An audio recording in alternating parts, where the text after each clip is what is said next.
ये 1971 का मौसम सरमा था।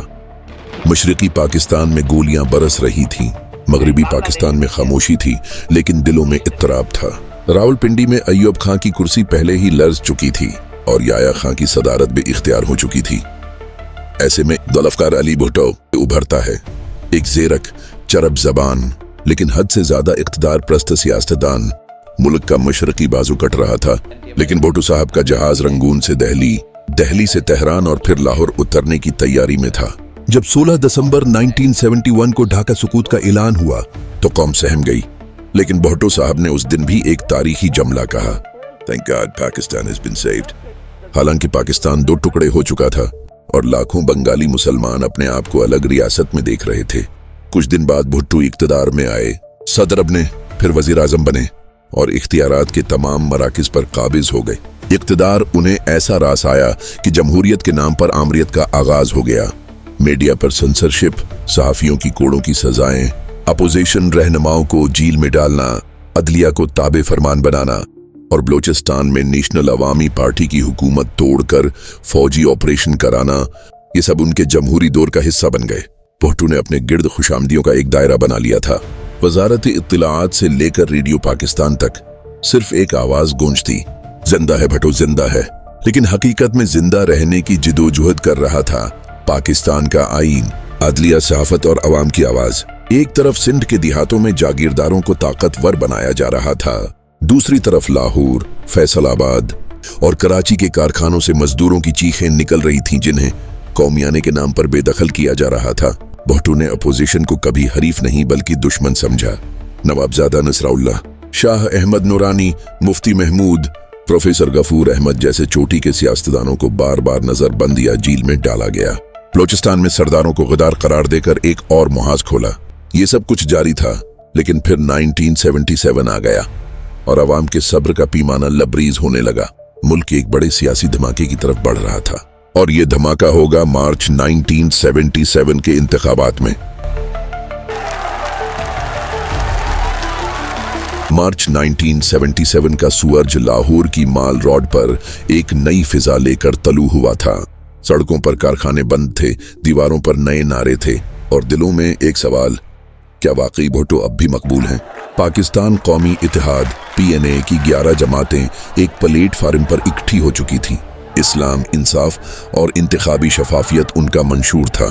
मुफ्ती महमूद, शाह अहमद नूरानी, प्रोफेसर गफूर और नवाबजादा नसराउल्लाह खां जैसे किरदार अवाम के दिल में जगह बना चुके थे। इंतखाबी मुहिम अपने उरूज पर थी। अवामी इज्तिमात में समंदर उमड़ आता, बाजारों में झंडे लहराते और जलसे जुलूसों में सिर्फ एक जुमला गूंजता, भुट्टो की आमरियत नामंजूर। लेकिन जब 7 मार्च 1977 को नताइज सामने आए तो वो कौम जिसने बाहर निकलकर वोट दिया था, उसे अपनी आंखों पर यकीन न आया। पाकिस्तान पीपल्स पार्टी ने गैर फितरी अक्सरियत हासिल की। PNA को तकरीबन सफ़ा हस्ती से मिटा दिया गया था। सरकारी कागजों में पूरे मुल्क में इल्जाम लगा कि इलेक्शन में मुनज्जम धांधली हुई। कई हलकों में ख्वातीन का वोट हाउ फीस्ट कास्ट हो चुका था। जहां पोलिंग खत्म हुई वहां भी बैलेट बक्स पुर हो चुके थे। कौम के सब्र का पैमाना लबरीज हो गया। कराची से पेशावर तक अवाम सड़कों पर आ गई। पाकिस्तान की सियासत ने कौम को दहला कर रख दिया। एक बार फिर एहतिजाज शुरू हुआ और भुट्टो साहब ने जैसे हमेशा किया, ताकत का रास्ता चुना। लाठी, गोली, आंसू गैस और गिरफ्तारियां। सिर्फ 6 हफ्ते में 30,000 से ज्यादा सियासी कारकुन कैद किए गए। लाहौर की गलियां बारूद से महकने लगे और कराची की सड़कों पर जनाजे उठने लगे, मगर अवाम डट गई। भुट्टो साहब उस वक्त भी इख्तिदार की कुर्सी से चिमटे हुए थे। वो समझ रहे थे कि एक बार फिर ताकत से वक्त को काबू कर लेंगे। लेकिन वक्त एक नदी है जो अगर पुल के नीचे से बह जाए तो कभी वापस नहीं आती। लाहौर की फिजा में बारूद की बू घुल चुकी थी। कराची की सड़कें खाली, लेकिन दीवारों पर खून के धब्बे बोल रहे थे।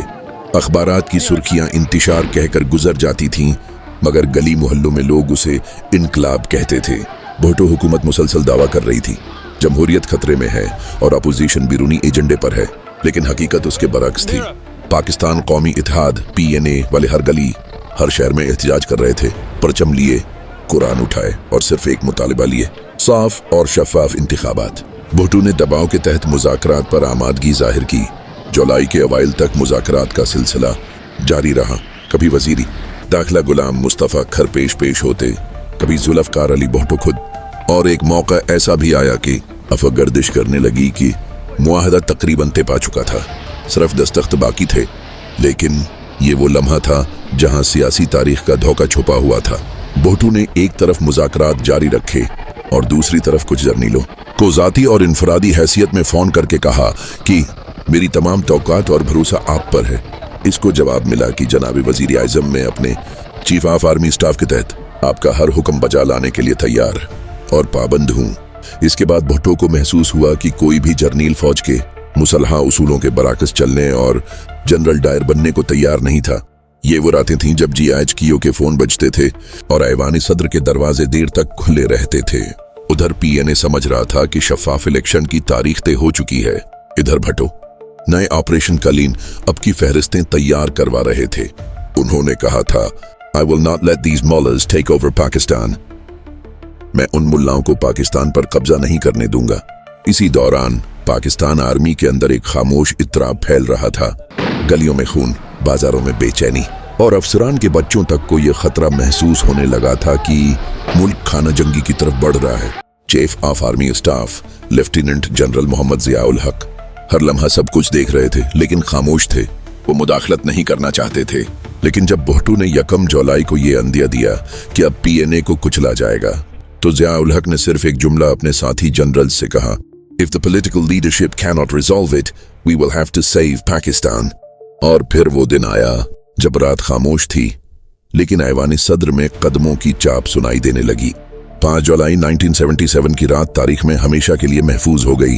रावलपिंडी की उस रात हवा में न बारूद था न तूफान, लेकिन एक ऐसा सुकूत था जो किसी बड़े तूफान का पेशखीमा लगता था।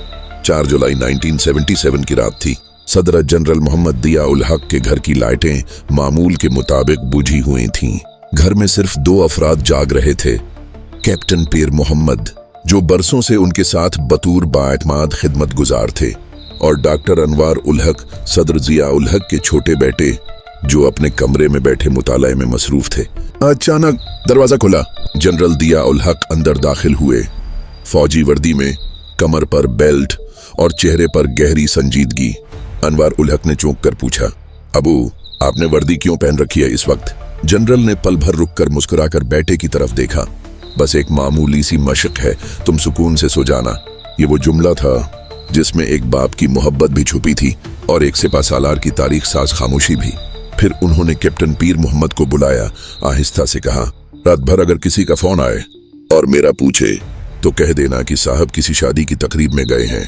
इस्लामाबाद में हर चीज मामूल के मुताबिक लग रही थी, लेकिन रावलपिंडी GHQ के ऑपरेशन रूम में कोर कमांडर्स लाइन पर आ चुके थे। जनरल दिया उल हक ने हर एक को मुख्तसर मगर फैसला कुन हदायत दें। उधर जुल्फ़कार अली भुट्टो साहब को भी खबर हो चुकी थी कि कुछ गैर मामूली हो रहा है। वो बार बार टेलीफोन उठाते, दिया उल हक से राबिता करने की कोशिश करते। दिया उल हक शहीद की रहाइश गाह पर मौजूद टेलीफोन की घंटी बज उठी। कैप्टन पीर मोहम्मद ने फोन उठाया। भुट्टो साहब ने परेशानी में पूछा, दिया उल हक साहब कहाँ हैं?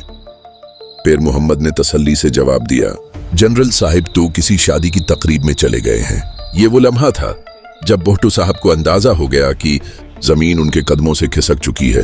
रात के आखिरी पहर जब मार्शल लॉ नाफिज हो चुका था, फोर्सेस अपनी पोजीशन संभाल चुकी थीं, जुल्फ़कार अली भुट्टो ने जनरल जिया उल हक को GHQ के फोन पर टेलीफोन किया। लहजे में इत्तराब था, अल्फाज शायद ढूंढ कर कहे गए, दिया साहब मेरे घर में तो फौज आ गई है। क्या हो रहा है? Chief marshal law administrator general दिया उल हक शहीद ने नहायत शाइस्ता और नर्म लहजे में जवाब दिया, आप परेशान न हों, ये जो कुछ हो रहा है मेरे हुक्म से हो रहा है। भुट्टो ने घबराई हुई आवाज में कहा, मेरे बच्चे तो आज ही बीरूनी मुल्क से आए हैं। चीफ मार्शल लॉ एडमिनिस्ट्रेटर ने कहा, कोई मसला नहीं, आप इत्मीनान से बच्चों के साथ वक्त गुजारें। हम सुबह आपको मरी शिफ्ट कर देंगे। इससे पहले कि सूरज तुलू होता और नाम नहा जमहूरियत के दिन साए में छुप गए। सुबह 5 जुलाई 1977 को कौम ने अखबारों की सुर्खियां पढ़ी। मुल्क में मार्शल लॉ नाफिज और एक नए अहद का आगाज हो चुका था।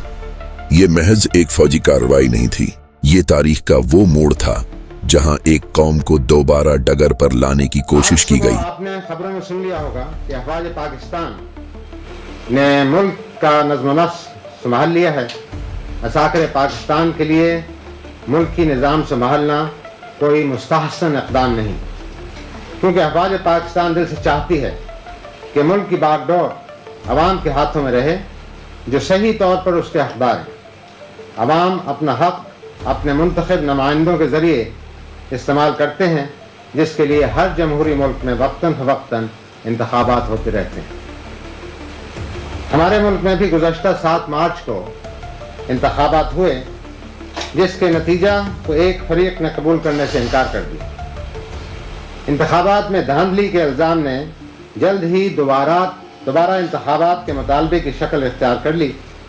इस मुतालबे को तस्लीम कराने के लिए एक तहरीक चलाई गई, जिसके दौरान ये ख्याल आराई भी की गई कि पाकिस्तान में जमहूरियत नहीं चल सकती। लेकिन मैं दिली तौर पर समझता हूँ कि इस मुल्क की बका जमहूरियत और सिर्फ जमहूरियत में है। मैंने अभी आपके सामने मुल्क को दरपेश सूरत हाल का इजमाली नक्शा पेश किया है, जिससे आप पर वाज़ह हो गया होगा कि जब सियासतदान मुल्क के बहरान से निकालने में नाकाम रहें, तो अफवाज पाकिस्तान के लिए खामोश तमाशाई बने रहना एक नाकाबिले मुआफ़ी जुर्म है। यही वजह है कि फ़ौज को मजबूरन मदाखलत करना पड़ी। ज़ियाउल हक शहीद ने वो फैसला किया जिसे आज भी मुख्तलिफ जावियों से देखा जाता है, लेकिन ये तय है, उस रात जब बेटा पूछ रहा था वर्दी क्यों पहनी है, तो एक बाप, एक जर्नील और एक पाकिस्तानी अपनी जिंदगी के सबसे बड़े फैसले की दहलीज पर खड़ा था। सुबह का वक्त था, मगर सूरज की किरणें वो तपश न रखती थीं जो रात के फैसलों में थी। रेडियो पाकिस्तान, पाकिस्तान टेलीविजन और तमाम अखबारात एक ही आवाज बोल रहे थे, मुल्क में मार्शल लॉ नाफिज कर दिया गया है। Chief of army staff general Muhammad Ziaul Haq ने मुल्क की बागडोर संभाल ली है। मुल्क भर में फौजी दस्ते हर सरकारी इमारत पर तैनात हो चुके थे। इस्लामाबाद के रेड जोन में एक गैर मरी खामोशी छाई हुई थी, जैसे एक सांस सबने रोक रखी हो कि अब क्या होगा। अलमुर्तदा हाउस में बेचैनी की कैफियत थी। जुल्फकार अली भुट्टो, अब साबिक वजीर आज़म, फौज की निगरानी में थे। उनके करीबी रिफ्का मुंतशिर हो चुके थे, कुछ रुपश, कुछ खौफजदा और कुछ मायूस। इसी दोपहर जनरल मोहम्मद ज़ियाउल हक ने रेडियो पाकिस्तान और टेलीविजन पर कौम से मुख्तसर मगर गैर मामूली खिताब किया। आवाज में वही ठहराव, वही वक़ार जो एक पेशावर सिपाही के शाया निशान होता है। कौम ने यह खिताब सुना, किसी ने सच माना, किसी ने शक किया, लेकिन अक्सरियत ने सुकून का सांस लिया। मार्शल लॉ के बाद पूरे मुल्क में एहतिजाजी मुजाहरे बंद हो गए, बाजार खुलने लगे, तालीमी इदारे पुरसकून हो गए, जैसे एक शदीद बुखार के बाद अचानक बदन को सुकून आ जाए। लेकिन इक़्तिदार संभालना आसान था, मगर संभाल कर रखना असल इम्तिहान था। इक़्तिदार के इब्तिदाई दिनों में जनरल ज़ियाउल हक ने ब्यूरोक्रेसी, मीडिया और अदालतों के साथ कई अहम मुलाकातें की। एक तरफ भुट्टो की रहाई के लिए कानूनी दरख्वास्तें दायर हो रही थीं, दूसरी तरफ कौम ये सवाल कर रही थी 90 दिन में इंतखाबात होंगे या नहीं। जनरल दिया ने खुद को सिर्फ आर्मी चीफ नहीं बल्कि एक निगरान नगहबान समझा। उन्होंने चीफ जस्टिस, इलेक्शन कमीशन और दीगर इदारों से राब्ता करके फौरी मंसूबाबंदी का आगाज किया। लेकिन अंदरूनी खाना रिपोर्टें कुछ और ही बता रही थीं। मुल्क की फिजा किसी इंतखाबी मुहिम के लिए तैयार न थी।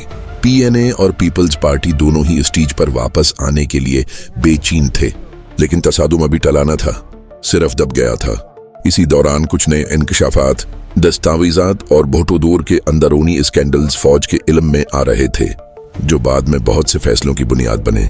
जनरल ज़ियाउल हक शहीद अपने केबिन में बैठकर जब ये सब फाइलें पढ़ते तो अक्सर देर तक खामोश रहते।